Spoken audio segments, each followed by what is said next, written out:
Assalamualaikum Ustaz. Waalaikumsalam warahmatullahi wabarakatuh. Izin bertanya. Baik, apakah boleh berdoa mengenai calon pendamping hidup dengan menyebutkan nama orangnya?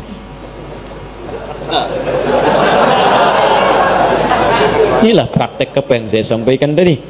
Ya, orang ke masjid mau subuh dia tambah saya doa minta pendamping hidup dia. Baik, boleh nggak menyebutkan orangnya? Boleh, tidak ada larangan. Tidak ada larangan. Kalau antum ingin mohon kepada Allah kemudian meminta, silahkan. Ya, ud'uni astajib lakum, minta kepadaku, aku akan jawab.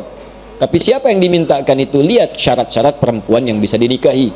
Ya, siapa yang antum kan calon pendamping? Siapa calon pendampingnya? Pertama, pastikan bahwa calon pendamping antum itu benar. Quran surah ke-49 ayat 13. Ya ayyuhan nasu inna khalaqnakum min dzakarin wa untha.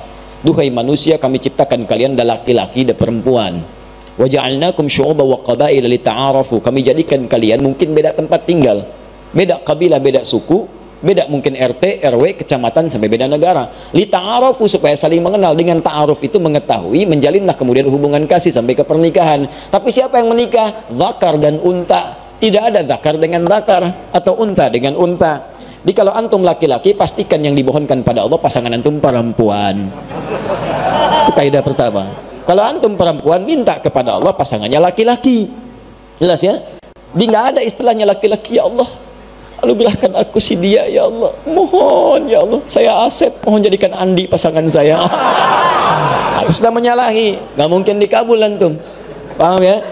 Baik, jadi ingat, manusia itu cuma dua. Kalau bukan laki-laki, perempuan. Bagaimana Ustadz kalau perempuan pengen jadi laki-laki, laki-laki pengen jadi perempuan? Itu artinya dia sedang keluar dari fitrah kemanusiaannya. Paham? Setiap makhluk Allah berpasangan. Quran surah ke-51 ayat ke-49. Wa min kulli syai'in khalaqna zawjaini la'allakum tadhakkarun. Ya, semua hal makhluk kata Allah saya ciptakan berpasangan supaya kamu sadar cuman saya yang tidak punya pasangan. Saya Esa, saya Allah, saya nggak punya pasangan. Semua makhluk saya ciptakan berpasangan. Ya, laki-laki, perempuan, bahkan hewan ada jantan, ada betina, bahkan tumbuhan ada putik, ada benang sari. Putik nggak bisa sendirian, benang sari nggak bisa sendirian. Ya, sama juga dengan jantan, ada betinanya. Silahkan cek oleh antum, kemarin baru Idul Adha, ada jantan, ada betina. Silahkan cek, antum pernah menemukan kambing homo? Atau sapi lesbi misalnya? Tidak pernah antum temukan. Pak, ini diskon Pak 5%, kenapa? Homo kambingnya? Nggak ada yang begitu. Di kambing saja tahu dengan instingnya menemukan pasangannya. Masa antum yang punya akal nggak ketemu pasangannya? Ya, paham ya? Ya, jadi teman-teman sekalian, kalau menemukan misalnya ada yang seperti itu, berarti itu ada kelainan, ada penyakit, didoakan, dibantu supaya kembali, dibantu supaya kembali. Paham sampai sini? Itu syarat yang pertama. Pastikan tuh laki-laki kalau perempuan yang minta, pastikan perempuan kalau laki-laki yang minta. Yang kedua, teman-teman sekalian, pastikan bahwa niat untuk menikah itu meniatkan untuk ibadah. Ini mempercepat pengabulan. Niatkan untuk ibadah. Makanya ketika menyebutkan ayat nikah, kalimatnya langsung pada ayat penggunaannya. Ada ayat itu diterjemahkan, musab terjemah dengan tanda, padahal bukan sekedar tanda. Tanda itu dalam bahasa Arab bisa alamah. Alamah itu tanda, diserap ke dalam bahasa Indonesia jadi alamat. Alamat. Apa itu alamat? Tanda yang mendekatkan pada tujuan. Di mana alamat Masjid Nur Said? Di sana. Begitu tahu alamatnya, semakin dekat ke tujuan, mudah menjangkaunya. Nah, kalau antum ingin mendekat kepada Allah, ada tandanya. Tanda yang mendekatkan antum kepada Allah disebut dengan ayat, namanya ayat, tanda yang mendekatkan diri kepada Allah. Isi Al-Quran disebut dengan ayat. Kenapa disebut dengan ayat? Karena setiap antum baca Al-Quran, lebih dekat keadaan antum dengan Allah. Ya, Quran misalnya surah ke-8, ya, Al-Anfal ayat kedua. Innamal mu'minuna alladzina idza dzukirallahu wajilat qulubuhum wa idza tuliyat 'alaihim ayatuhu zadatuhum imana wa 'ala rabbihim yatawakkalun. Sungguh orang-orang beriman itu kalau disebut nama Allah ada getaran dalam jiwanya. Ada hal yang berbeda. Allahu akbar, Allahu akbar, bergetar jiwanya. Ya Allah, sudah ada panggilan. Ya, walaupun antum di kendaraan dengar azan ada getaran. Allahu akbar, Allahu akbar. Tahu bentar ya. Wah, ada persoalan. Orang beriman itu beda, getaran dalam jiwanya. Wa idza tuliyat 'alaihim ayatu, kalau dibacakan sama dia ayat-ayat Allah, zadatum imana, ya, bertambah keimanannya. Wa 'ala rabbihim yatawakkalun, ada sandaran yang kuat kepada Rabbnya. Nyandar, ada ketenangan dalam jiwanya. Itu ayat. Makanya isi Quran disebut ayat. Salat itu ayat, mendekatkan kita dengan Allah. Makanya ketika antum menunaikan salat ada ketenangan di dalam jiwa. Gak percaya silahkan, ya, antum masuk tempat sholat musola, masjid, tempatnya aja udah tenang. Puncak tempat sholat itu di Baitul Haram, Ka'bah, Masjidil Haram. Itu puncaknya, kiblatnya di situ. Ketika Allah menyebutkan pertama kali Ka'bah sebagai tempat untuk pusat ibadah, disandingkan ketenangan di dalamnya. Quran surah kedua ayat 125, paling kanan pertengahan. Ya. Wa idz ja'alna al-baita mathabatan lin-nasi wa amna. Dan ingat, pelajari, dalami ketika kami jadikan al-bait Ka'bah tempat pusat ibadah bagi manusia dan tempat yang menenangkan.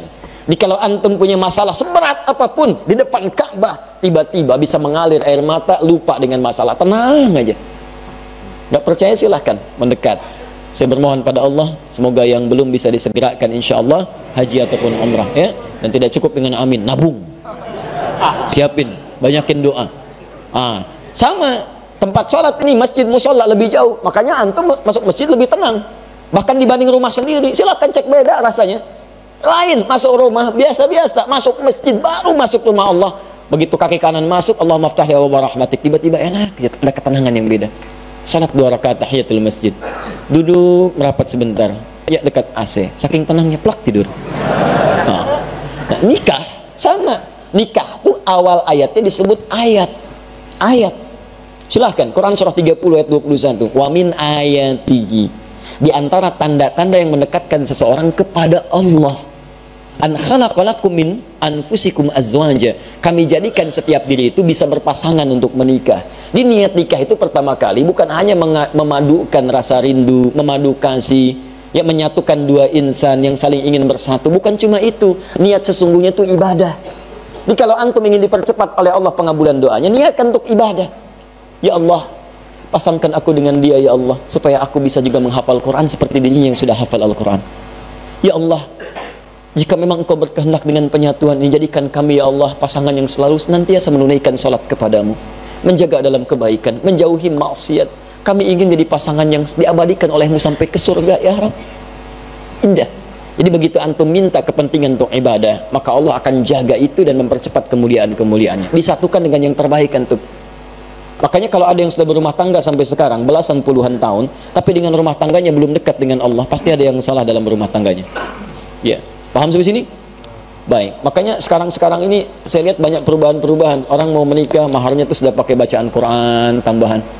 Aku mau menikah, tapi kamu hafalkan dulu surat Ar-Rahman ya. Masya Allah. Saya kalau menghadiri tausiah pernikahan sekarang bacain Ar-Rahman. Calon suaminya tuh bukan baca pakai mushaf, hafalannya. Masya Allah, sudah ada hal-hal yang baik sekarang ini. Ya, nanti kalau bapak punya anak perempuan, datang ke rumah, suruh tes bacaan Qurannya. Ya. Adik siapa? Saya Anas pak, baca surat An-Nas. Baca. Masya Allah, baca, dengerin tuh. Makhrajnya bagus. Kalau belum bagus, latihan dulu. Cari ustadz ya, yang bagus. Kalau adik siapa yang kedua? Saya Torik pak. Baca At-Torik. Baca. Masya Allah, sesuai namanya. Bagus. Ada yang ketiga siapa? Pucat dia wajahnya. Belum jawab. Saya Imran pak. Aduh. Tapi panggilan sehari-hari kulhu.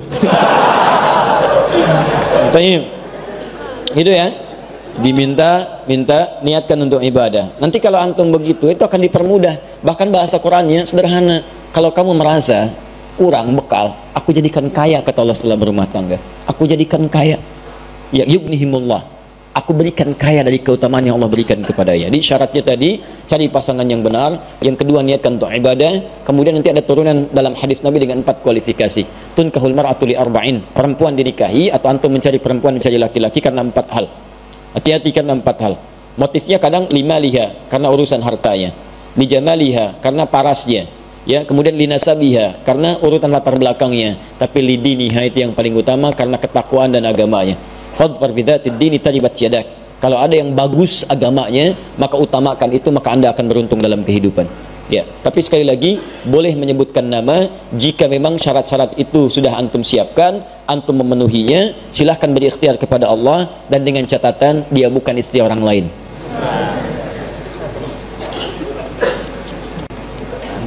Ya Allah, kalau memang dia jauh, dekatkan. Kalau dia sudah bersama dengan orang lain, pisahkan dulu ya Allah. Itu nggak boleh.